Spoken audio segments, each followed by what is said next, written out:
소중한 사연을 나누는 세상만사입니다. 여러분의 이야기가 누군가에게는 위로와 용기가 될 거라 믿습니다. 그럼 오늘도 함께 시작해 볼까요? 안녕하세요. 저는 35살 여성이고 결혼한 지 5년 된 주부입니다. 평소에는 작은 건물 관리 일도 하고 있어요. 제가 오늘 이 사연을 보내는 이유는 정말 믿기 어려운 일이 제게 일어났기 때문입니다. 혹시 여러분은 세상에서 가장 사랑하고 믿었던 사람이 사실은 처음부터 당신을 속이고 있었다는 걸 알게 된다면 어떤 기분일까요? 그것도 5년 동안이나 말이에요. 더 충격적인 건 그 사람이 당신을 진심으로 사랑한 적이 단 한 번도 없었다는 사실을 알게 된다면요. 저는 지금 그 답을 정확히 알고 있습니다. 제가 이 사연을 들려드리는 건 복수를 자랑하려는 게 아니라 혹시나 저와 비슷한 상황에 있는 분들이 계신다면 용기를 내셨으면 하는 마음에서입니다. 그리고 무엇보다 정말 뒤통수를 제대로 맞은 이야기라서 듣고 계신 분들이 대리만족을 느끼실 수도 있을 것 같아요. 아니, 정말로 영화보다 더 영화 같은 이야기거든요. 먼저 제 상황부터 자세히 말씀드릴게요. 저희 친정은 강남에서 작은 상가 건물 몇 채를 운영하고 있어요. 정확히는 3채인데 각각 5층에서 7층 규모예요. 엄청 부자는 아니지만 그럭저럭 여유 있는 편이죠. 월 임대료 수입만으로도 일반 직장인 몇 명 월급은 나오거든요.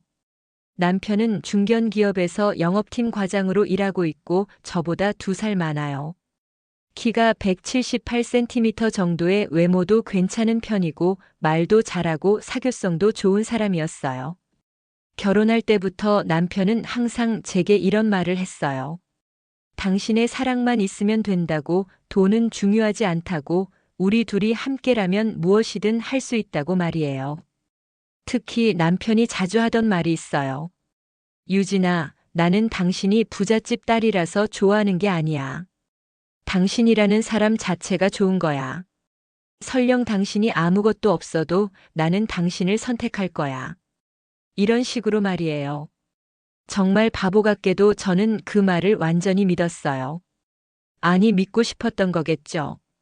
사실 연애 초기에 제가 조금 의심했던 적도 있어요. 남편이 저희 집 재정 상황에 대해 너무 자세히 물어보는 것 같았거든요.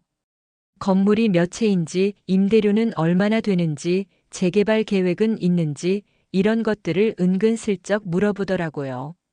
그때 제가 왜 그런 걸 궁금해 하냐고 물어봤더니 남편이 이렇게 대답했어요. 당신 가족에 대해서 더 알고 싶어서 그래. 나는 당신과 결혼하면 당신 가족도 내 가족이 되는 거잖아. 그러니까 미리 알아두는 게 좋을 것 같아서. 그때는 그 말이 정말 달콤하게 들렸어요. 연애할 때부터 남편은 정말 다정하고 배려심 많은 사람이었거든요. 제가 힘들어하면 언제나 곁에서 위로해주고 작은 것 하나도 챙겨주는 그런 사람이었어요. 생리할 때 배가 아프다고 하면 따뜻한 차를 끓여주고 일이 힘들다고 하면 마사지를 해주고 정말 완벽한 남자친구였어요. 심지어 데이트할 때도 항상 제 취향을 먼저 물어봤어요. 어디 가고 싶냐고, 뭐 먹고 싶냐고, 뭐 하고 싶냐고. 저는 그런 남편이 정말 좋았어요. 제 의견을 존중해주고 배려해주는 것 같았거든요. 지금 생각해보면 그것도 다 계산된 행동이었던 것 같지만요. 주변 사람들도 모두 우리를 부러워했죠. 친구들이 말하길 요즘 같은 세상에 이렇게 다정한 남자가 어디 있냐고 정말 부럽다고 하더라고요. 심지어 제 어머니도 도현이를 정말 좋아하셨어요. 이렇게 괜찮은 사위를 어디서 구했냐고 복이 많다고 하시면서요. 프러포즈도 정말 로맨틱하게 했어요. 저희가 처음 만났던 카페에서 플래시몹을 준비해서 했거든요. 친구들이 모두 나와서 춤을 추고 마지막에 남편이 무릎 꿇고 반지를 내밀면서 청혼했어요. 그때 정말 감동해서 울었어요. 이런 남자를 만난 제가 정말 행복하다고 생각했거든요. 결혼 준비 과정에서도 남편은 정말 좋았어요. 웨딩홀도 제 취향에 맞춰서 선택했고 신혼집도 제가 원하는 곳으로 정했어요. 허니문 장소도 제가 가고 싶어 했던 유럽으로 가자고 하더라고요. 물론 비용은 대부분 친정에서 지원했지만 남편이 마음을 써주는 게 고마웠어요. 결혼식 날도 정말 완벽했어요. 남편이 눈물을 글썽이면서 앞으로 평생 행복하게 해주겠다고 절대 실망시키지 않겠다고 약속하더라고요. 그 모습을 보면서 저는 정말 이 사람과 결혼하길 잘했다고 생각했어요. 신혼 초기에도 남편은 변함없이 다정했어요. 매일 아침 출근할 때 이마에 뽀뽀하고 가고 사랑한다고 말하고 가고 퇴근하면 오늘 뭐 했는지 물어보고 힘든 일은 없었는지 걱정해주고 정말 드라마에서나 나올 법한 남편이었어요. 주말에는 함께 데이트도 많이 했어요. 영화도 보고 맛있는 음식점도 찾아다니고 때로는 드라이브도 하고 남편이 항상 말하길 당신과 함께 있으면 시간이 어떻게 가는지 모르겠다고 정말 행복하다고 하더라고요. 저는 이런 생활이 평생 계속될 거라고 믿었어요. 우리는 서로 사랑하고 서로를 이해하고 함께 늙어가면서 행복한 가정을 꾸릴 거라고 생각했거든요. 아이도 낳고 함께 키우고 그런 평범하지만 소중한 일상을 그려보고 있었어요. 결혼 1년 차에는 아이를 가지려고 노력도 했어요. 하지만 잘 안 됐거든요. 그때 남편이 괜찮다고 우리가 함께 있는 것만으로도 충분하다고 아이는 자연스럽게 생기면 되는 거라고 위로해줬어요. 그런 남편을 보면서 정말 좋은 사람이라고 생각했어요. 결혼 2년 차부터는 제가 친정 건물 관리 일을 조금씩 도와주기 시작했어요. 부모님이 나이가 드시면서 힘들어 하시는 걸 보고 제가 나서게 된 거죠. 남편도 적극 지지해줬어요. 가족 일이니까 당연히 도와야 한다고 나중에는 당신이 완전히 물려받아서 운영해도 좋겠다고 하더라고요. 그때부터 남편이 건물 관리에 대해서도 관심을 보이기 시작했어요. 임대료는 어떻게 받는지, 세입자들 관리는 어떻게 하는지, 세무 처리는 어떻게 하는지 이런 것들을 물어보더라고요. 저는 남편이 제 일에 관심을 가져주는 게 고마웠어요. 남편이 가끔 좋은 아이디어도 제안했어요. 임대료를 조금 올려보는 게 어떻겠냐든지, 인테리어를 새로 해서 더 좋은 세입자를 유치해보자든지 이런 식으로요. 실제로 몇 가지는 실행해서 수익이 늘기도 했어요. 그래서 남편이 정말 똑똑하고 경영 마인드가 있다고 생각했어요. 결혼 3년 차쯤 되니까 일상이 좀 더 안정됐어요. 남편도 회사에서 승진해서 과장이 됐고 저도 건물 관리 일에 익숙해져서 나름 체계적으로 운영하고 있었어요. 그때는 정말 모든 게 순조롭게 흘러가는 것 같았어요. 하지만 그 무렵부터 남편이 조금씩 바뀌기 시작했어요. 예전만큼 다정하지 않고 집에 있는 시간도 줄어들고 휴대폰을 볼 때도 저한테 등을 돌리고 보더라고요. 처음에는 일이 바빠서 그런가 보다 했어요.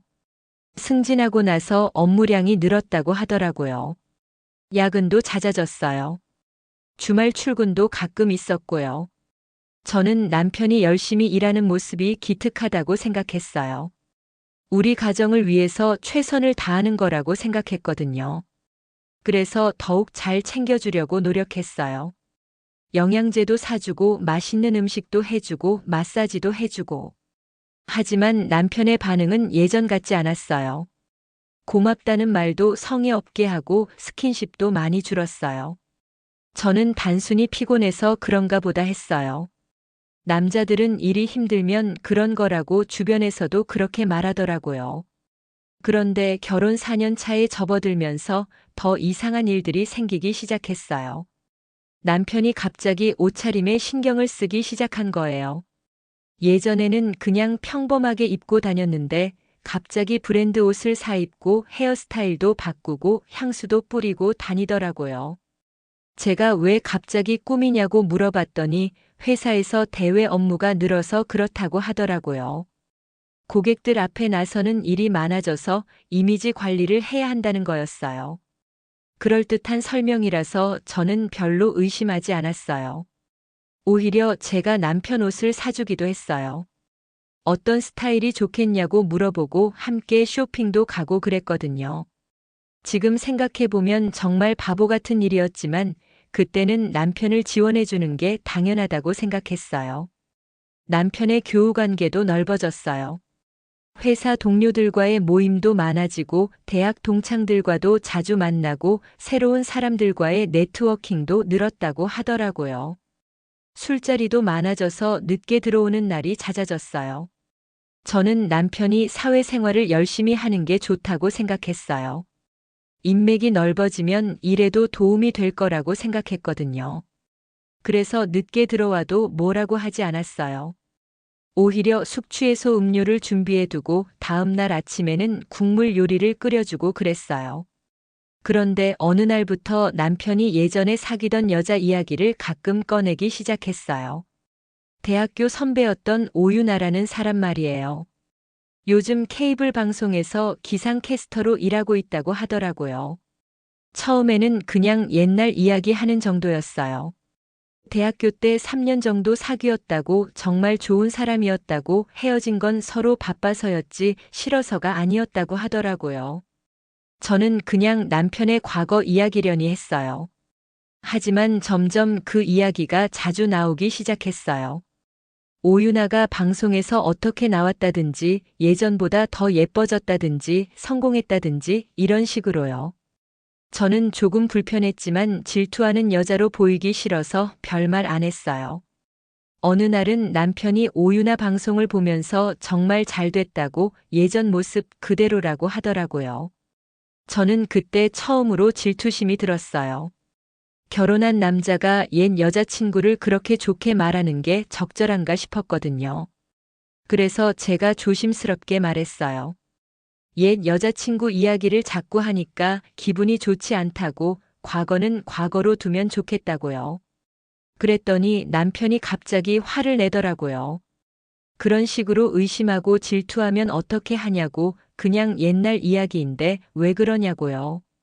그때 처음으로 남편과 큰 싸움을 했어요. 저는 정당한 지적을 한 건데 남편은 제가 과민 반응을 한다고 하더라고요. 결국 제가 먼저 사과했어요. 남편이 며칠 동안 저한테 말도 안 하고 차갑게 대하니까 견딜 수가 없었거든요. 그 일 이후로 남편은 제 앞에서는 오유나 이야기를 안 했어요. 하지만 뭔가 더 숨기는 게 있는 것 같았어요.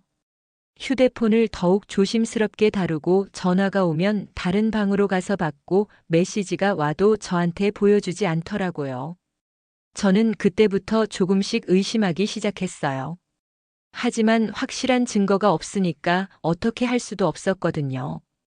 남편을 추궁하자니 또 싸움이 날 것 같고 그냥 넘어가자니 찜찜하고 정말 딜레마였어요.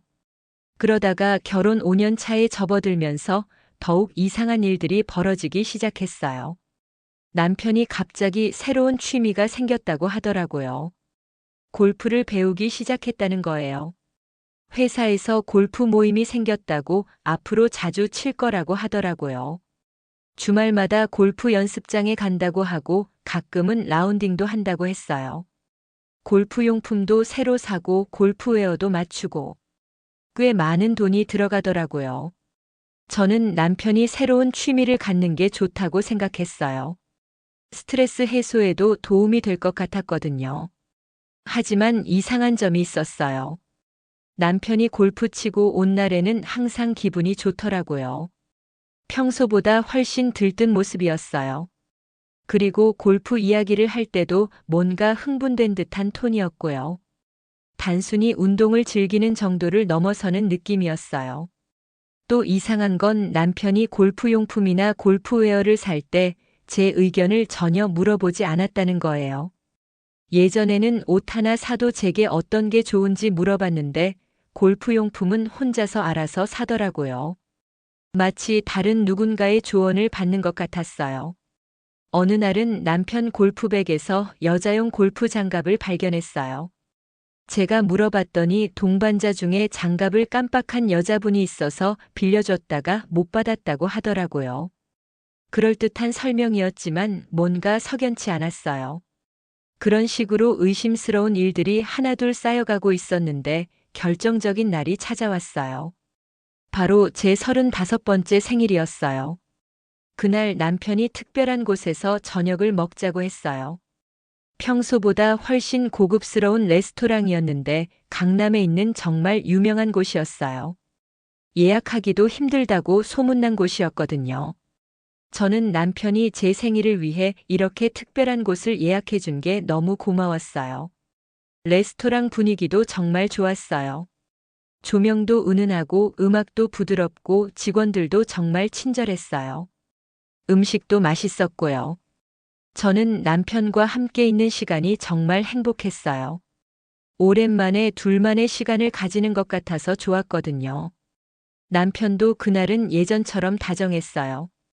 제 이야기를 잘 들어주고 농담도 하고 웃음도 많이 웃었어요. 저는 이런 시간이 더 많았으면 좋겠다고 생각했어요. 요즘 들어 남편과 이렇게 깊이 있는 대화를 나눈 게 언제인지 기억이 안 날 정도였거든요. 식사가 거의 끝날 무렵에 남편이 작은 상자를 꺼냈어요. 생일 선물이라면서요. 상자를 열어보니까 그 레스토랑의 멤버십 카드가 들어있었어요. 정말 예쁜 케이스에 담겨 있었고 카드 디자인도 고급스러웠어요. 남편이 말하길 앞으로 자주 이런 데서 식사하자고 당신이 좋아하는 곳이니까 멤버십도 만들었다고 하더라고요. 그리고 특별한 날에는 꼭 여기서 기념하자고 우리만의 특별한 장소로 만들자고 했어요. 저는 정말 감동했어요. 우리가 그렇게 여유가 있는 형편도 아닌데 이런 고급 레스토랑 멤버십까지 만들어준 남편이 고마웠거든요. 그리고 앞으로 우리의 특별한 추억을 만들어 나가자는 말에 마음이 따뜻해졌어요. 그런데 카드를 받아서 자세히 보던 중에 뭔가 이상한 걸 발견했어요. 카드 뒷면 아래쪽에 아주 작은 글씨로 뭔가 적혀 있는 거예요. 처음에는 그냥 멤버십 이용 안내인 줄 알았는데 자세히 보니까 VIP 멤버십 카드 소유자 오윤아라고 적혀 있더라고요. 그 순간 정말 머리가 하얘졌어요. 오윤아는 남편의 대학교 선배이자 옛 연인이거든요. 지역 케이블 방송에서 기상캐스터로 일하고 있는 사람이에요. 왜 제 생일 선물로 받은 멤버십 카드에 그 사람 이름이 적혀 있는 건지 이해할 수가 없었어요.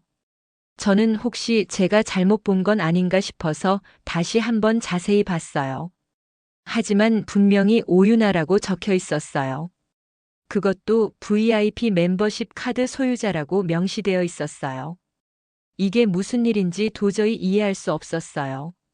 저는 그 카드를 들고 남편을 쳐다봤어요. 남편 얼굴이 순식간에 하얘지면서 당황하는 게 보였어요. 그러면서 급하게 카드를 제게서 빼앗으려고 하더라고요.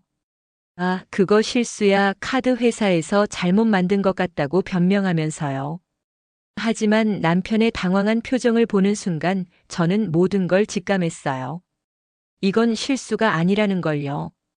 이 카드는 원래 오윤아 것이었고 남편이 그 카드를 가져와서 제게 준 거라는 걸요.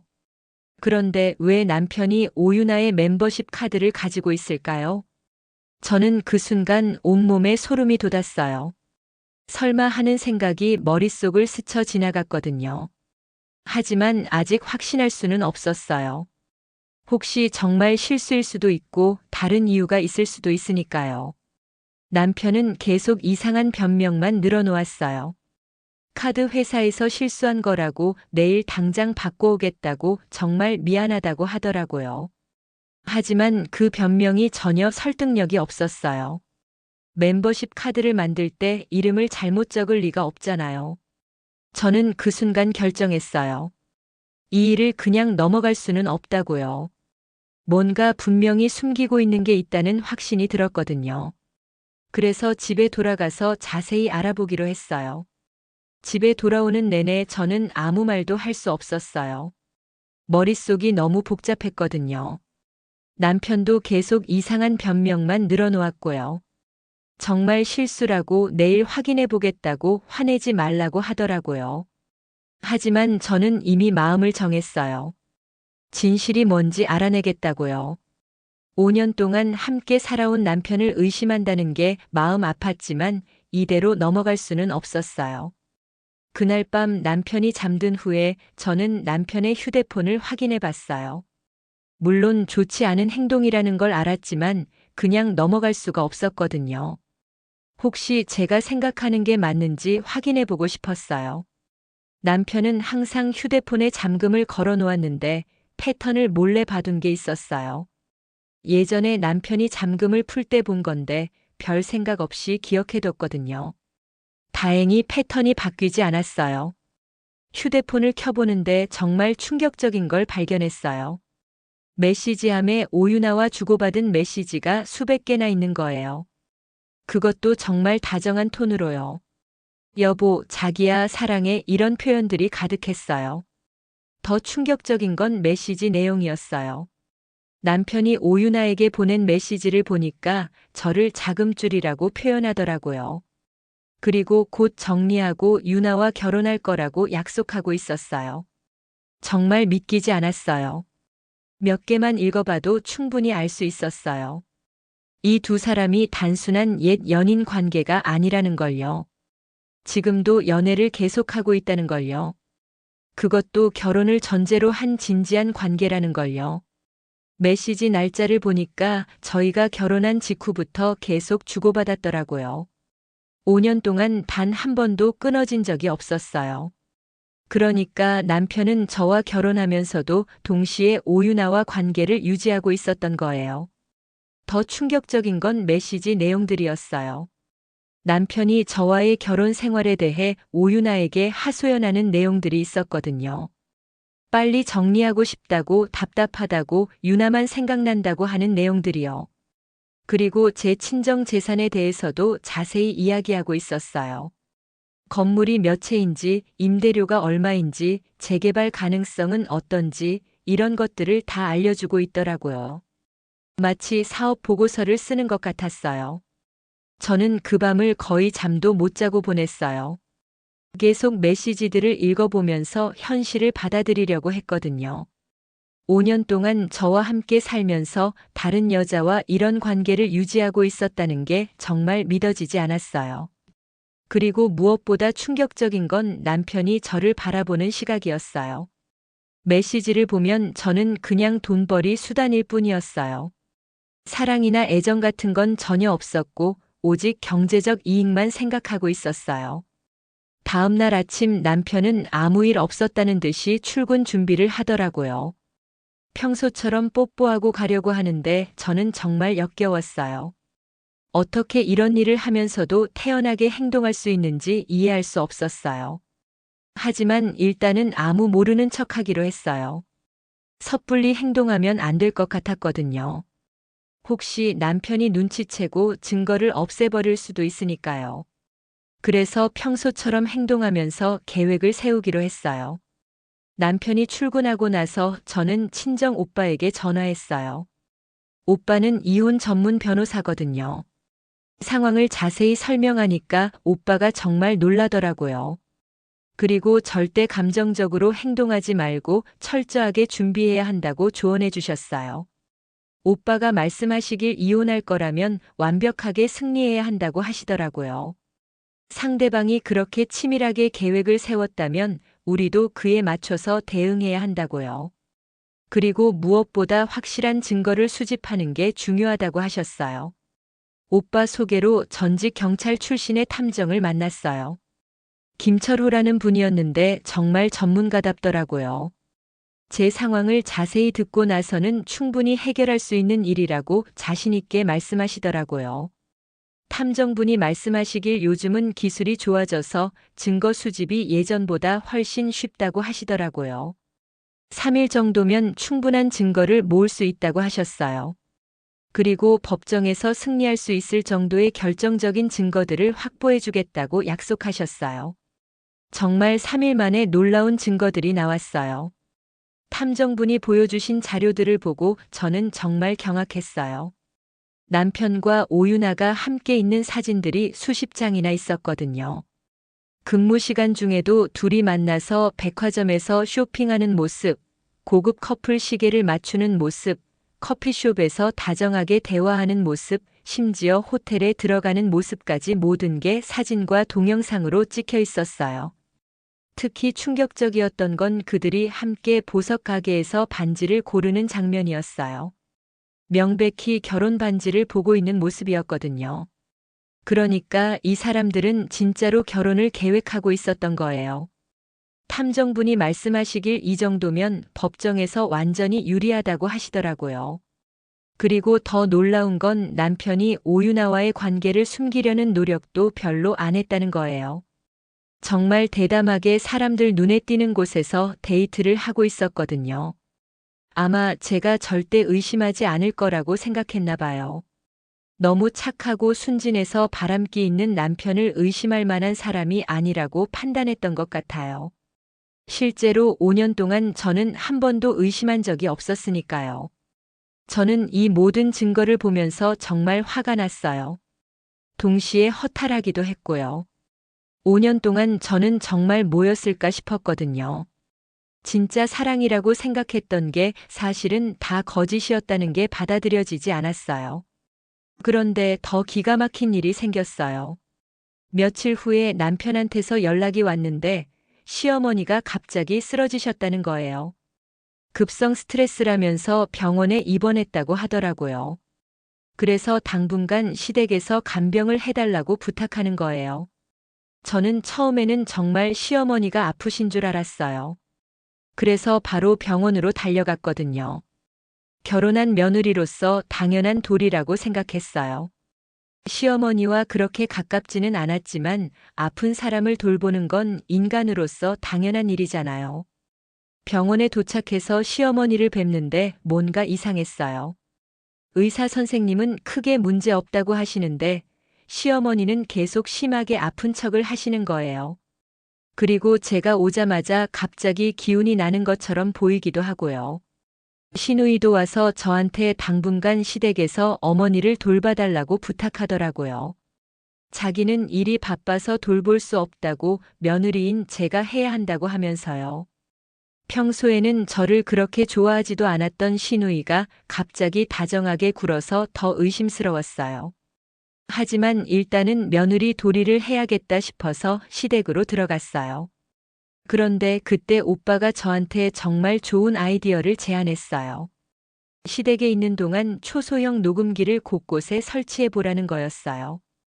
혹시 뭔가 중요한 대화가 녹음될 수도 있다고, 특히 제가 없을 때 시댁 식구들이 나누는 대화를 들어보면 많은 걸 알 수 있을 거라고 하시더라고요. 정말 좋은 아이디어라고 생각했어요. 오빠가 준 녹음기들은 정말 작았어요. 성냥개비만한 크기에 며칠 동안 녹음이 가능했거든요. 저는 이 녹음기들을 거실, 안방, 서재, 주방 등 여러 곳에 숨겨 놓았어요. 정말 조심스럽게 들키지 않도록요. 그리고 시어머니 간병을 하면서 자연스럽게 시댁 사람들의 일상을 관찰했어요. 겉으로는 평범해 보였지만 뭔가 어색한 부분들이 있었거든요. 특히 제가 방에 있을 때와 거실에 있을 때 분위기가 달랐어요. 처음 며칠은 별다른 일이 없었어요. 그런데 제가 안심했다고 생각했는지 시어머니와 시누이가 본색을 드러내기 시작했어요. 제가 잠시 시장에 갔다 온 사이에 나눈 대화가 녹음기에 잡혔거든요. 어느 날 저녁에 저는 시어머니 방에서 간병을 하고 있었는데 거실에서 시어머니와 시누이가 대화하는 소리가 들렸어요. 저는 가만히 문 뒤에서 들어봤어요. 그런데 정말 충격적인 내용이었어요. 시누이가 이렇게 말하는 거예요. 언니 정말 순진하지 않아요?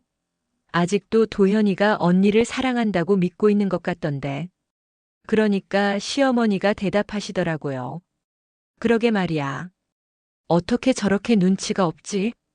그리고 이어서 시누이가 말하길 쟤네 집 건물 재개발되면 100억은 우습다고 멍청하게 착해서 달라는 대로 다 줄 거라고 하더라고요. 시어머니도 맞장구 치면서 도연이도 처음부터 다 알고 결혼했다고 사랑 같은 건 웃기다고 다 돈 보고 한 계산이라고 말하는 거예요. 저는 그 순간 정말 온몸에 소름이 돋았어요. 이 사람들이 5년 동안 저를 어떻게 생각하고 있었는지 적나라하게 알게 된 거죠.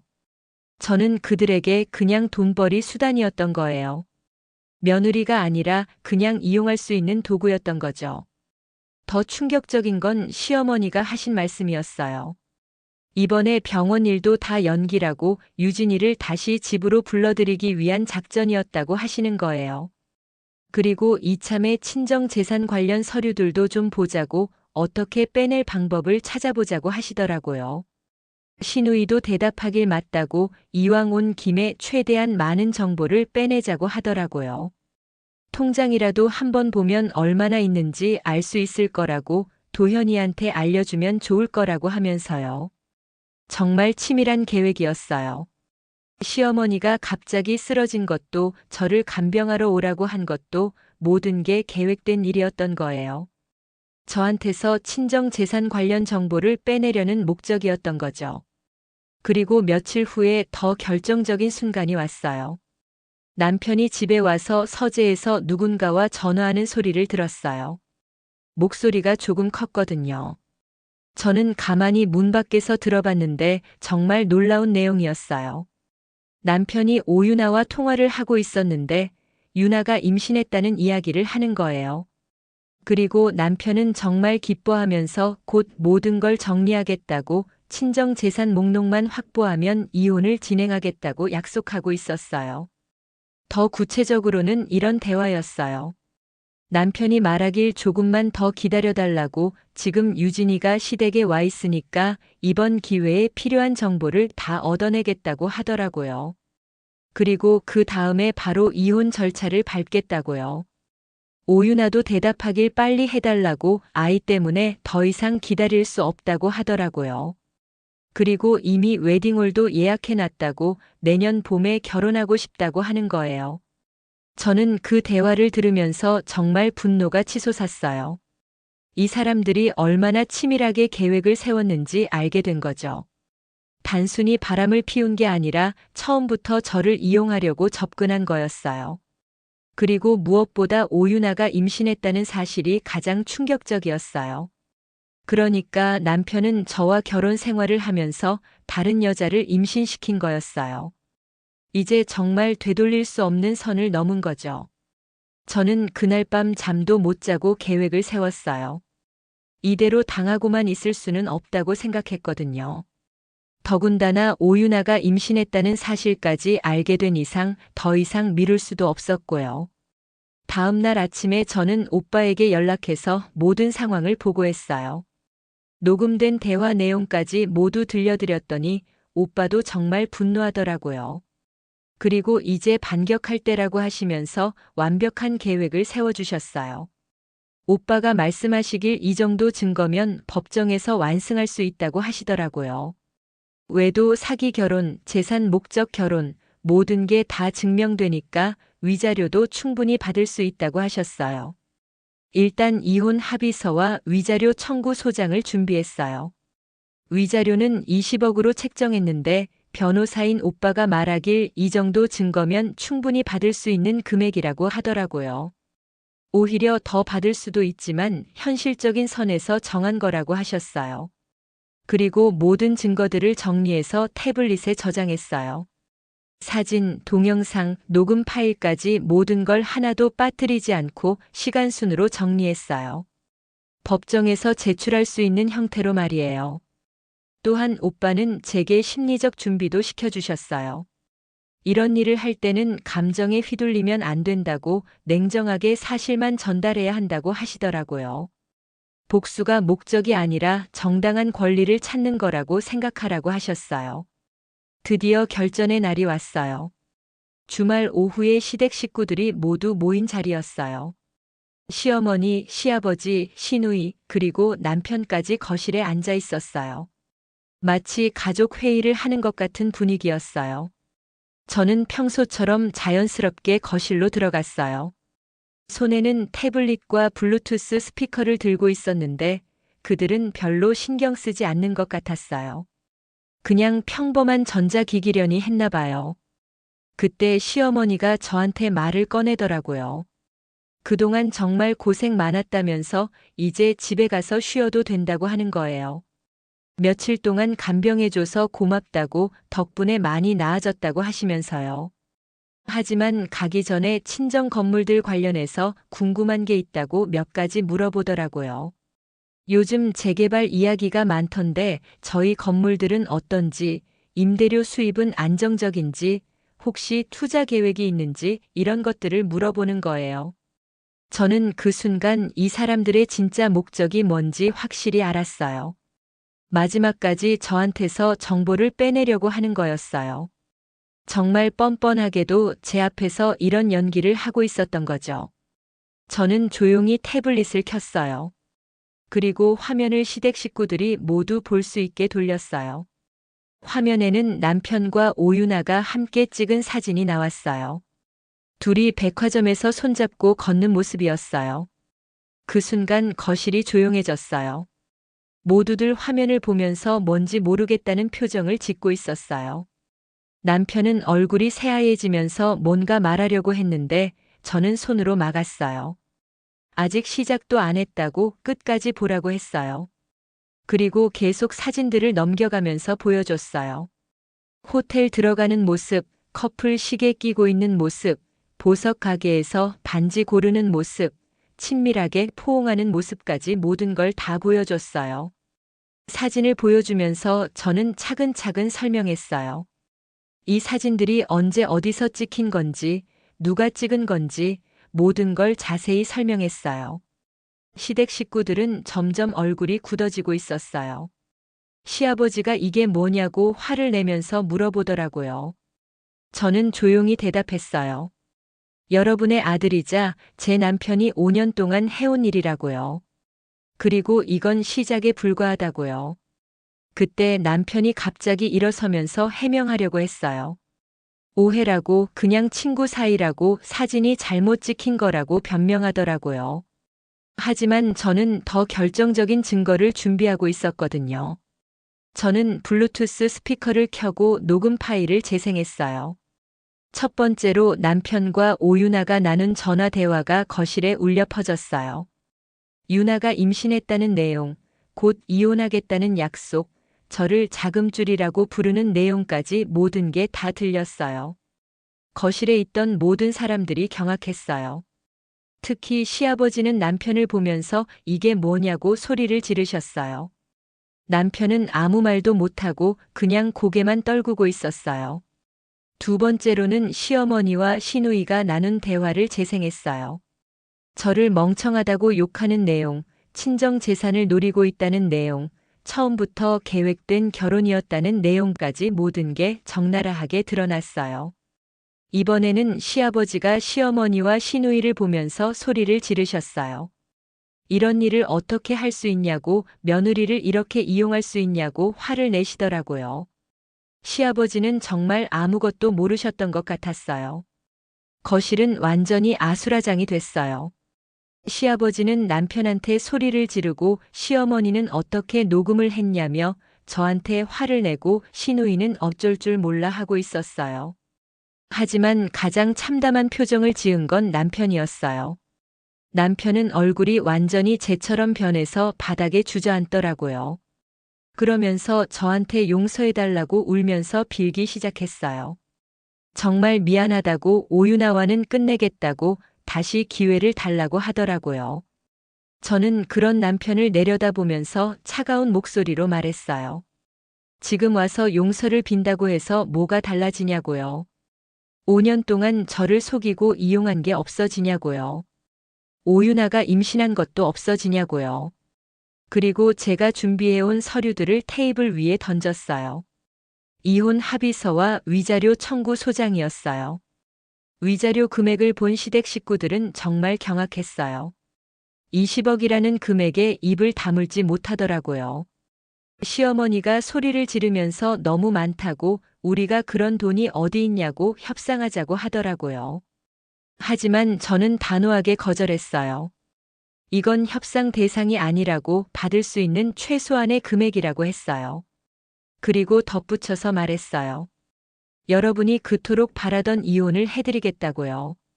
대신 지금까지 저한테 한 일에 대한 대가는 확실히 치르셔야 한다고요.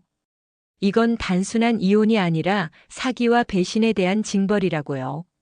시누이가 울면서 너무 한다고 가족인데 어떻게 이럴 수 있냐고 하더라고요. 저는 웃으면서 대답했어요. 가족이라고요? 5년 동안 저를 돈벌이 수단으로 생각했으면서 이제 와서 가족이라고 하시냐고요. 남편은 계속 바닥에서 무릎을 꿇고 빌었어요. 다시 기회를 달라고 오유나와는 끝내겠다고 앞으로 잘하겠다고 하더라고요. 심지어 오유나가 임신한 것도 자신의 아이가 아닐 수도 있다고 거짓말까지 하면서요. 하지만 저는 더 이상 들을 마음이 없었어요. 이미 너무 늦었다고 기회는 5년 동안 충분히 있었다고 말했어요. 그리고 무엇보다 오유나와 아이에 대한 책임을 지는 게 먼저라고 저는 이제 여러분 인생에 없는 사람이라고 했어요. 마지막으로 저는 이렇게 말했어요. 그동안 저를 이렇게 무시하고 이용한 것에 대해서 후회할 시간이 많이 있을 거라고요. 그리고 앞으로 제가 어떻게 사는지 지켜보라고 여러분이 버린 게 얼마나 소중한 건지 알게 될 거라고요. 그리고 뒤도 돌아보지 않고 당당하게 그 집을 나섰어요. 정말 시원했어요. 그동안 쌓인 스트레스와 분노가 한 번에 풀리는 기분이었거든요. 마치 무거운 짐을 내려놓은 것 같았어요. 차를 타고 집으로 가는 길에 저는 울었어요. 하지만 슬픈 울음이 아니라 후련한 울음이었어요. 드디어 진실을 밝혔고 당당하게 맞섰고 제 권리를 찾았다는 안도감 때문이었어요. 그 후로 이혼 절차는 생각보다 빨리 진행됐어요. 워낙 확실한 증거들이 있었기 때문에 남편 측에서도 별다른 이의를 제기하지 못했거든요. 변호사도 이렇게 명확한 사건은 처음 본다고 하시더라고요. 위자료도 거의 만액으로 받을 수 있었어요. 처음에는 남편 측에서 금액을 줄여달라고 요청했지만 저희는 단호하게 거절했어요. 이건 징벌적 성격이 강한 위자료라고 줄일 이유가 없다고 했어요. 결국 남편은 자신의 재산과 시댁의 지원까지 받아서 위자료를 지불했어요. 시댁에서는 집까지 팔아서 돈을 마련했다고 하더라고요. 그래도 부족해서 대출까지 받았다고 들었어요. 이혼이 성사된 후에 저는 정말 홀가분했어요. 5년 동안 짊어지고 있던 거짓된 삶의 무게에서 벗어난 기분이었거든요. 이제야 진짜 제 인생을 시작할 수 있다는 생각이 들었어요. 가장 먼저 한 일은 새로운 집을 구하는 거였어요. 남편과 함께 살던 집에는 더 이상 있고 싶지 않았거든요. 그곳에는 너무 많은 거짓된 추억들이 있었어요. 깨끗하게 정리하고 새로운 곳에서 시작하고 싶었어요. 강남에 있는 깔끔한 아파트로 이사했어요. 남편과 함께 쓰던 가구들은 거의 다 버리고 새로 샀어요. 침대, 소파, 식탁까지 모든 걸 새로 장만했어요. 정말 상쾌한 기분이었어요. 그리고 새로운 시작을 위해 회사를 설립했어요. 친정 건물들을 기반으로 부동산 컨설팅 회사를 만든 거예요. 이름은 리부트 부동산 컨설팅으로 정했어요. 정말 제 인생을 다시 시작한다는 의미였거든요. 처음에는 혼자서 시작했지만 점점 직원들도 늘리고 사업도 확장했어요. 오빠가 법적인 부분을 도와주셨고 제가 그동안 건물 관리하면서 쌓은 경험도 큰 도움이 됐어요. 특히 이혼을 겪으면서 부동산 관련 법률에 대해 많이 배웠거든요. 재산 분할이나 위자료 관련해서도 전문 지식이 생겼고요. 이런 경험을 바탕으로 비슷한 상황에 있는 분들을 도와드릴 수도 있었어요. 다행히 사업은 잘 되었어요. 입소문도 나고 고객들도 만족해 하시고 매출도 꾸준히 늘었어요. 1년 반 만에 꽤 규모 있는 회사로 성장했어요. 직원도 10명 정도 되고 사무실도 넓은 곳으로 이전했어요. 저는 이제 과거의 아픈 기억들을 떨쳐내고 당당하게 살고 있어요. 물론 쉽지는 않았어요. 처음에는 배신감과 분노 때문에 많이 힘들었거든요. 밤에 잠도 못 자고 식욕도 없고 정신적으로 많이 힘들었어요. 하지만 시간이 지나면서 오히려 이런 일이 있어서 다행이라는 생각이 들기 시작했어요. 만약 계속 속아서 살았다면 더 큰 피해를 당했을 테니까요. 아이까지 낳고 나서 이런 일을 알았다면 정말 끔찍했을 거예요. 그리고 무엇보다 이 일을 겪으면서 저 자신이 많이 성장했다는 걸 느껴요. 예전에는 너무 순진했거든요. 사람을 의심할 줄도 몰랐고 좋게만 생각했어요. 하지만 이제는 좀 더 현실적으로 판단할 수 있게 됐어요. 그렇다고 사람을 불신하게 된 건 아니에요. 다만 좀 더 신중해졌다는 거죠. 누군가를 믿기 전에 충분히 알아보고 행동으로 확인해보고 그런 과정을 거치게 됐어요. 이런 변화가 저에게는 정말 중요했어요. 회사 일도 정말 보람있어요. 부동산 컨설팅이라는 게 단순히 돈을 벌기 위한 일이 아니라 사람들의 중요한 결정을 도와주는 일이거든요. 집이나 상가를 사고 파는 건 인생에서 정말 큰 일이잖아요. 특히 저처럼 어려운 상황에 있는 분들을 도와드릴 때가 가장 보람있어요. 이혼을 앞두고 재산 정리가 필요한 분들이나 새로운 시작을 위해 부동산 투자를 고민하는 분들에게 제 경험을 바탕으로 조언을 드릴 수 있거든요.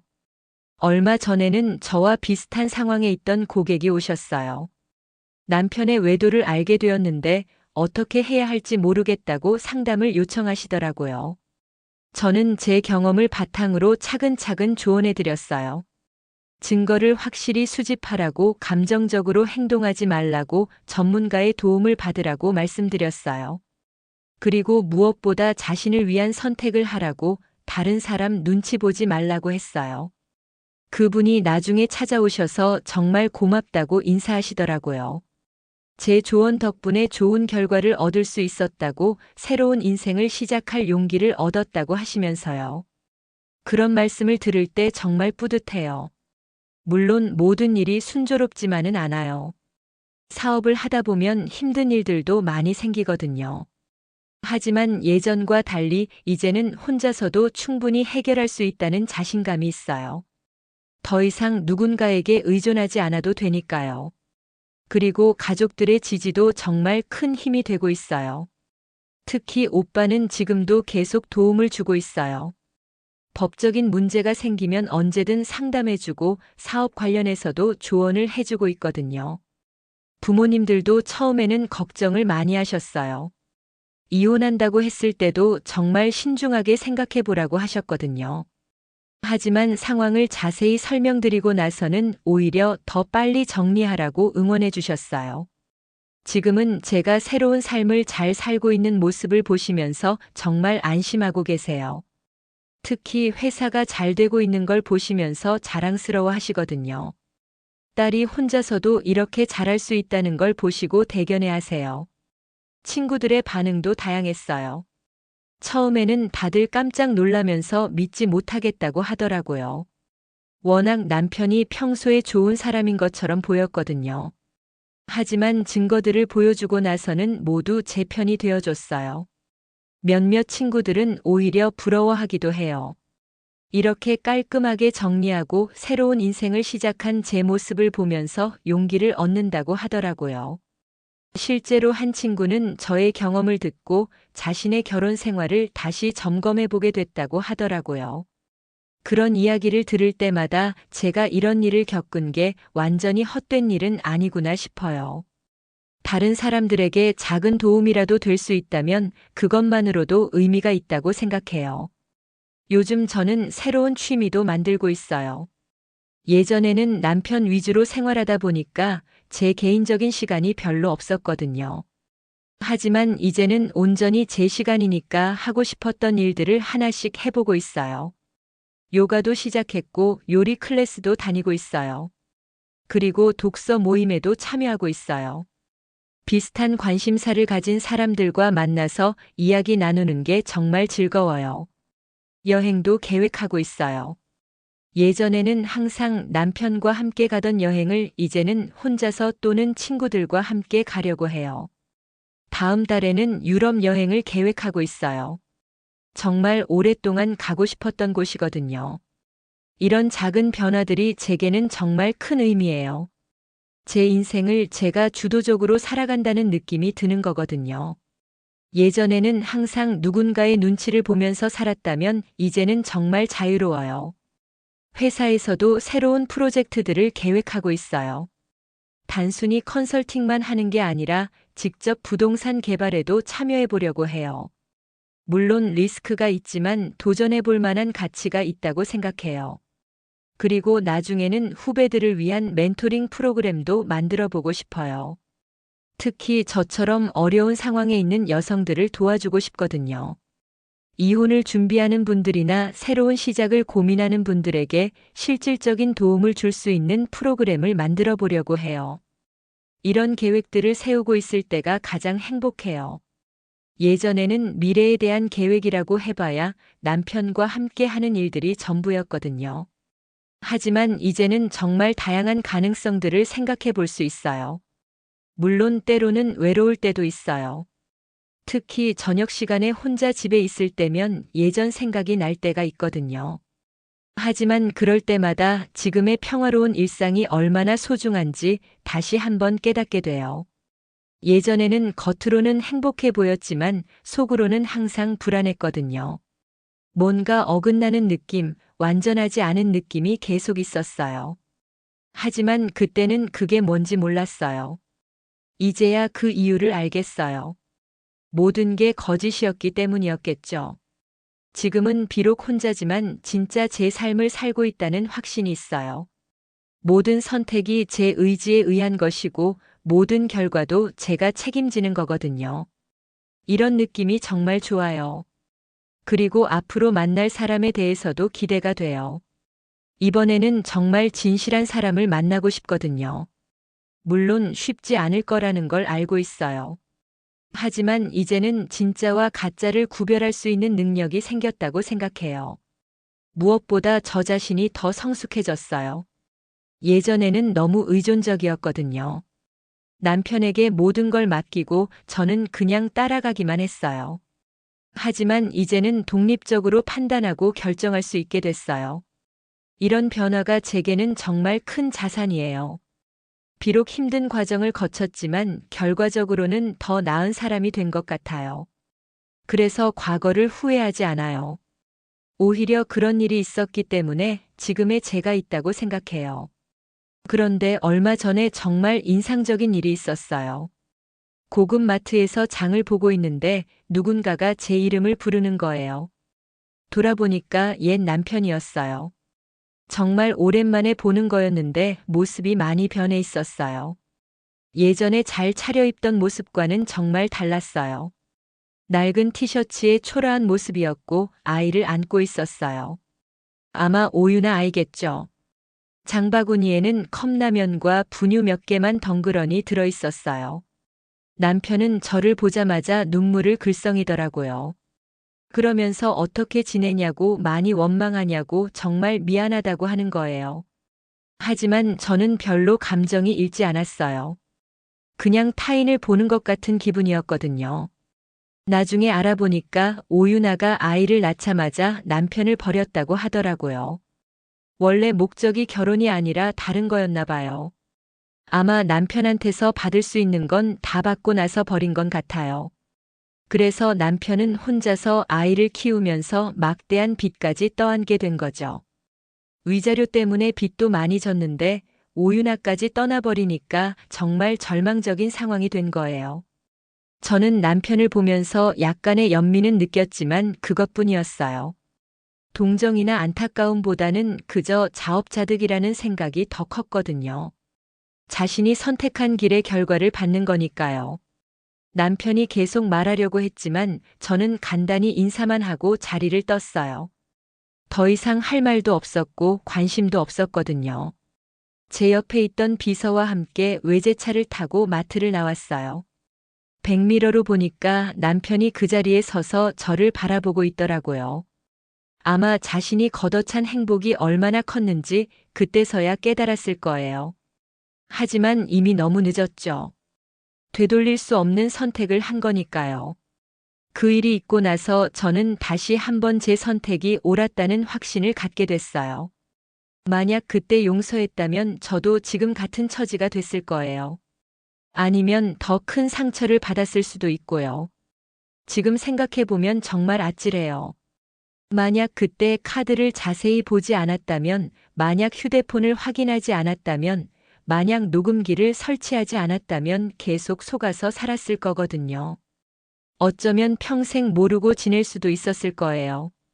그래서 저는 이 사연을 들려드리고 싶었어요. 혹시나 저와 비슷한 상황에 계신 분들이 있다면 용기를 내시라고요. 물론 쉽지 않아요. 사랑하는 사람을 의심한다는 게 얼마나 힘든 일인지 저도 잘 알거든요. 하지만 진실을 아는 게 중요해요. 그래야 올바른 선택을 할 수 있거든요.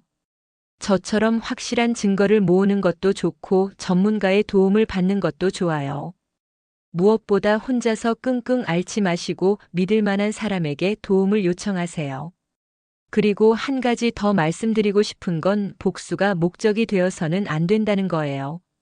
저도 처음에는 정말 화가 나서 복수하고 싶었어요. 하지만 결국 중요한 건 제 인생을 어떻게 살아갈 것인가였거든요. 복수는 일시적인 만족감을 줄 뿐이에요. 진짜 중요한 건 그 이후에 어떻게 살 것인가예요. 과거에 얽매이지 말고 미래를 위해 준비하세요. 그게 가장 확실한 복수이자 치유예요. 지금 저는 과거보다 훨씬 행복해요. 물론 혼자라는 외로움은 있지만 거짓된 사랑 속에서 사는 것보다는 훨씬 낫거든요. 그리고 제가 원하는 대로 인생을 설계할 수 있다는 게 정말 자유로워요. 요즘은 새로운 사람들도 만나고 있어요. 아직 연애까지는 아니지만 좋은 인연들이 생기고 있거든요. 이번에는 정말 신중하게 천천히 알아가려고 해요. 급하게 판단하지 않고 충분한 시간을 두고 지켜볼 거예요. 사업도 점점 확장하고 있고 새로운 도전들도 계획하고 있어요. 내년에는 지점도 하나 더 낼 예정이고 새로운 서비스도 준비하고 있어요. 정말 바쁘지만 보람 있는 나날들을 보내고 있어요. 그리고 무엇보다 제가 이런 일을 겪으면서 많이 성장했다는 걸 느껴요. 예전에는 너무 순진했거든요. 사람을 의심할 줄도 몰랐고 좋게만 생각했어요. 하지만 이제는 좀 더 현실적으로 판단할 수 있게 됐어요. 그렇다고 사람을 불신하게 된 건 아니에요. 다만 좀 더 신중해졌다는 거죠. 누군가를 믿기 전에 충분히 알아보고 행동으로 확인해보고 그런 과정을 거치게 됐어요. 이런 변화가 저에게는 정말 중요했어요. 앞으로도 이런 일이 생기지 않을 거라는 보장은 없잖아요. 하지만 이제는 충분히 대처할 수 있다는 자신감이 있어요. 그리고 무엇보다 제 자신을 믿을 수 있게 됐어요. 제 판단을 믿고 제 선택을 믿고 제 능력을 믿을 수 있게 된 거죠. 이런 자신감이 생기고 나니까 모든 게 달라 보이더라고요. 예전에는 항상 다른 사람의 눈치를 보고 살았는데 이제는 당당하게 제 의견을 말할 수 있어요.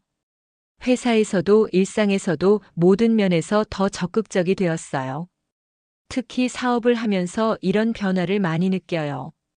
예전 같았으면 큰 결정을 할 때 남편의 의견을 먼저 물어봤을 거예요. 하지만 이제는 제가 직접 판단하고 결정해요.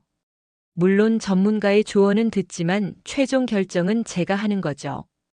그런 과정에서 실수도 하고 시행착오도 겪지만 그것 자체가 소중한 경험이에요. 제가 직접 겪은 일이니까 다음에 비슷한 상황이 오면 더 잘 대처할 수 있거든요. 이런 식으로 점점 성장해 나가는 게 느껴져요. 회사 직원들도 제가 변한 걸 많이 느낀다고 해요. 처음에는 조심스럽고 소극적이었는데 시간이 지나면서 점점 리더십이 생겼다고 하더라고요. 결정력도 생기고 추진력도 생기고 그런 변화가 회사에도 좋은 영향을 미치고 있어요. 고객들과의 관계에서도 마찬가지예요. 예전에는 좀 더 수동적이었다면 이제는 적극적으로 제안하고 조언해요. 특히 제 경험을 바탕으로 현실적이고 실용적인 조언을 할 수 있게 됐어요.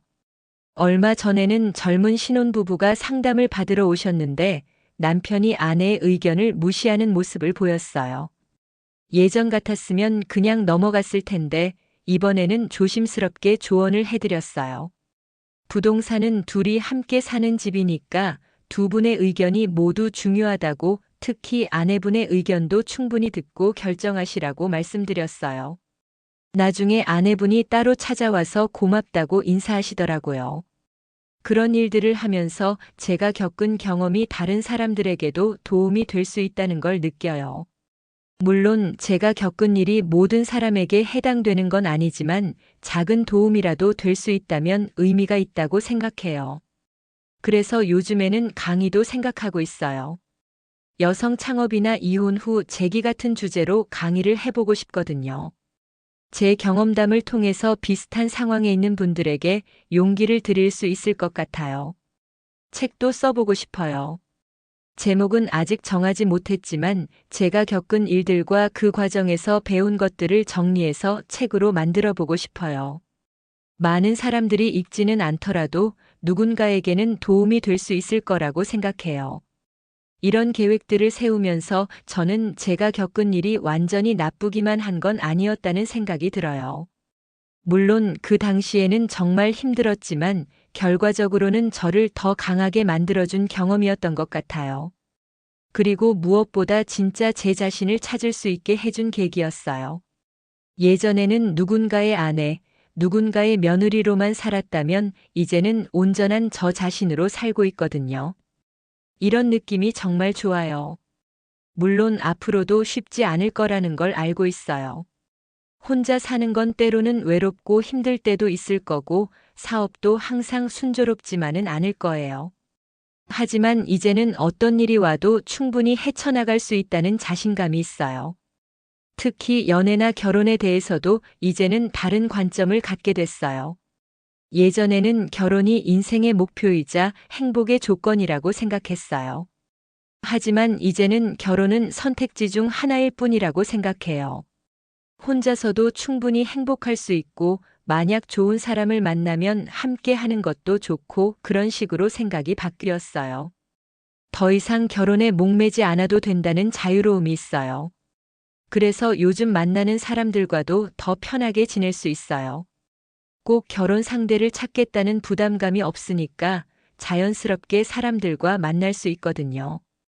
오히려 이런 여유로운 마음이 더 좋은 인연을 만날 수 있게 해주는 것 같아요. 최근에 만나고 있는 분도 그래요. 제 사업에 대해서도 관심을 갖고 응원해 주시고 제 과거에 대해서도 이해해 주시고 정말 좋은 분이에요. 아직 연애 관계까지는 아니지만 좋은 친구로 지내고 있어요. 이번에는 정말 천천히 알아가려고 해요. 급하게 판단하지 않고 충분한 시간을 두고 지켜볼 거예요. 그리고 무엇보다 제 직감을 믿으려고 해요. 예전 경험으로 사람을 보는 눈이 생겼으니까요. 마지막으로 이 사연을 듣고 계신 모든 분들께 말씀드리고 싶은 게 있어요. 인생에서 가장 중요한 건 자신을 사랑하는 거예요. 다른 사람의 사랑을 받기 위해 자신을 포기하거나 희생하면 안 돼요. 저도 예전에는 남편의 사랑을 받기 위해 제 자신을 너무 많이 포기했어요. 제 의견보다는 남편의 의견을 우선시하고 제 꿈보다는 남편의 꿈을 지지하고 그렇게 살았거든요. 하지만 그렇게 살면 결국 자신이 누구인지도 모르게 돼요. 저도 이혼 후에 한동안은 제가 진짜 뭘 좋아하는지, 뭘 하고 싶은지도 몰랐거든요. 너무 오랫동안 남편 중심으로 살았기 때문이었어요. 다시 제 자신을 찾는데 꽤 오랜 시간이 걸렸어요. 그래서 지금 연애를 하고 계시거나 결혼을 하신 분들도 자신만의 시간과 공간을 꼭 지키시길 바라요. 사랑한다고 해서 자신을 완전히 상대방에게 맡겨버리면 안 돼요. 건강한 관계는 서로 독립적인 개체가 만나서 만들어지는 거거든요. 그리고 상대방을 너무 맹신하지도 마세요. 사랑은 믿음을 바탕으로 하지만 그렇다고 해서 무작정 믿으면 안 돼요. 행동으로 확인하고 시간을 두고 지켜보고 그런 과정이 필요해요. 혹시 지금 의심스러운 상황에 계신 분이 있다면 용기를 내세요. 진실을 아는 게 무서울 수도 있지만 모르는 채로 사는 것보다는 낫거든요. 그리고 혼자서 끙끙 앓지 마시고 도움을 요청하세요. 전문가의 도움을 받는 것도 좋고 가족이나 친구들에게 상담하는 것도 좋아요. 중요한 건 혼자서 모든 걸 감당하려고 하지 말라는 거예요. 저도 오빠의 도움이 없었다면 이렇게 좋은 결과를 얻지 못했을 거예요. 증거를 수집할 때도 감정적으로 행동하지 마세요. 화가 나고 분하겠지만 냉정하게 체계적으로 준비해야 해요. 그래야 나중에 법적으로도 유리하고 협상에서도 우위를 점할 수 있어요. 그리고 무엇보다 미래를 준비하세요. 복수에만 매몰되지 말고 그 이후의 삶을 어떻게 살 것인지 계획을 세우세요.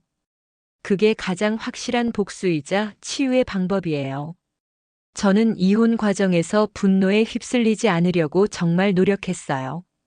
물론 화가 나고 분했지만 그것보다는 제 미래에 집중하려고 했어요. 회사 설립 계획도 그때 세웠고 새로운 삶에 대한 그림도 그때 그렸어요.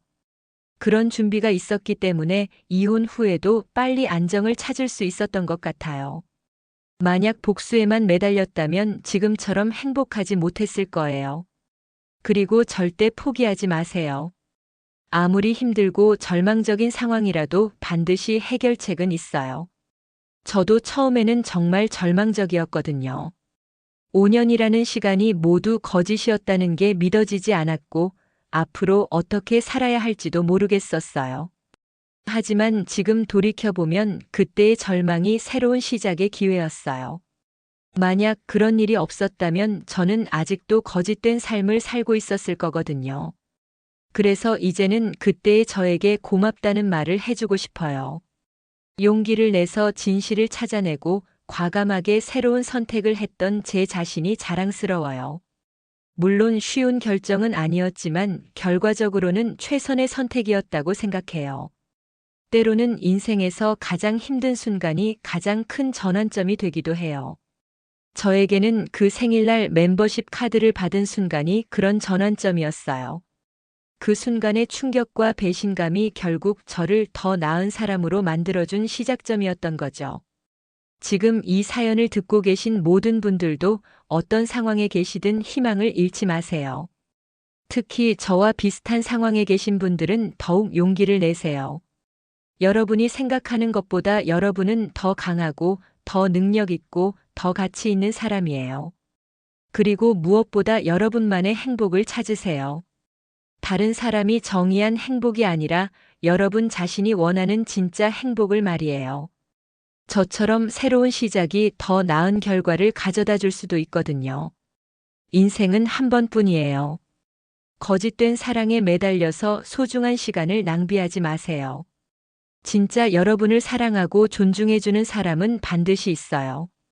그런 사람을 만나기 위해서라도 지금의 상황에서 벗어날 용기를 내세요. 저는 지금 정말 행복해요. 물론 완벽하지는 않지만 진짜 제 삶을 살고 있다는 확신이 있어요. 제가 원하는 방향으로 인생을 이끌어가고 있고 제 능력으로 성공을 만들어가고 있어요. 가끔 예전 생각이 날 때도 있지만 후회하지는 않아요. 오히려 그런 경험이 있었기 때문에 지금의 제가 있다고 생각해요. 모든 일에는 이유가 있고 때로는 나쁜 일이 좋은 결과를 가져다 주기도 해요. 마지막으로 이런 긴 이야기를 끝까지 들어주셔서 정말 감사합니다. 이런 개인적인 이야기를 하는 게 쉽지는 않았지만 누군가에게는 도움이 되길 바라는 마음으로 용기를 냈어요. 혹시 비슷한 상황에 계신 분이 있다면 언제든 연락하세요. 제가 도울 수 있는 일이 있다면 기꺼이 도와드리겠어요. 우리는 혼자가 아니에요. 서로 응원하고 도우면서 더 나은 삶을 만들어갈 수 있어요. 모든 분들이 진정한 행복을 찾으시길 진심으로 바랍니다. 그리고 여러분 모두가 자신만의 성공 스토리를 만들어 가시길 응원합니다. 감사합니다. 영상이 재미있으셨다면 구독과 좋아요, 댓글까지 부탁드리고 오늘도 건강하고 행복한 하루 되시길 바랍니다.